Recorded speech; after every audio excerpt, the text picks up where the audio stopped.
Krish alias Jagarlamudi Radhakrishna ఏదైతే తాజాగా ఆయన డ్రగ్స్ కేసులో ఇరుక్కోవడం, రాడిసన్కి సంబంధించినటువంటి రెస్టారెంట్లో డ్రగ్స్ సంబంధించినటువంటి పట్టుబడ్డటువంటి వాళ్ళ లెక్కన అక్కడ పార్టీలో ఈయన కూడా పాల్గొన్నారు అన్నటువంటిది. వాస్తవంగా ఆయన తాజాగా వచ్చారు, పోలీసులను కలిశారు.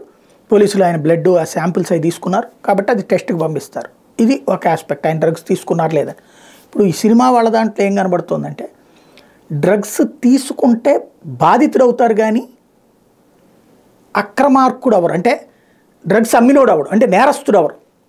బాధితుడి కింద కౌన్సిలింగు ఇది ఇస్తారు.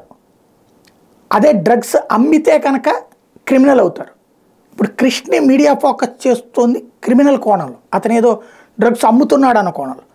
పోలీసులు చెప్తున్నది డ్రగ్స్ వాడాడు అన్న కోణంలో. సాధారణంగా సినిమా వాళ్ళు ఎక్కడికి పిలిచినా వెళ్తారు, ఎందుకు వాళ్ళకి ఆ పెట్టుబడులో లేకపోతే వ్యవహారమో కొంత రిలాక్స్ అవ్వాలని కూడా. క్రిష్ గారు నోరు విప్పి మాట్లాడితే బాగుంటుంది. ఇంతవరకు పేపర్లలో స్పెక్యులేషన్స్ ఎవరి దోవనాళ్ళే నడుస్తున్నాయి. పోలీసుల వెర్షన్ని వక్రీకరించుకుంటూ రాసేవాళ్ళు ఉన్నారు, పోలీసులే వేరే కోణంలో ఆలోచించే కోణం కూడా ఉండొచ్చు కదా.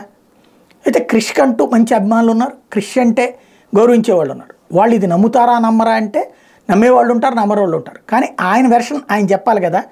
ఆయన అసలు డ్రగ్స్ అలవాటు ఉందా, వాడారా, లేకపోతే అసలు ఆ సమావేశానికి ఎందుకు వెళ్ళారు, అక్కడ వాడుతున్నట్టు తెలుసా, లేకపోతే తనకి తెలియకుండా అక్కడికి వెళ్తే అక్కడ జరిగిన దాంట్లో ఉందా, ఈయనకి అలవాటు ఉందా. ఇది తనదైన వెర్షన్, అది ఫెయిర్గా ఆయన చెప్పేసుకుంటే right or wrong future decide అవుతుంది. బట్ ఆయన అభిమానులకైతే ఒక క్లారిటీ ఇచ్చినట్టు ఉంటుంది కదా.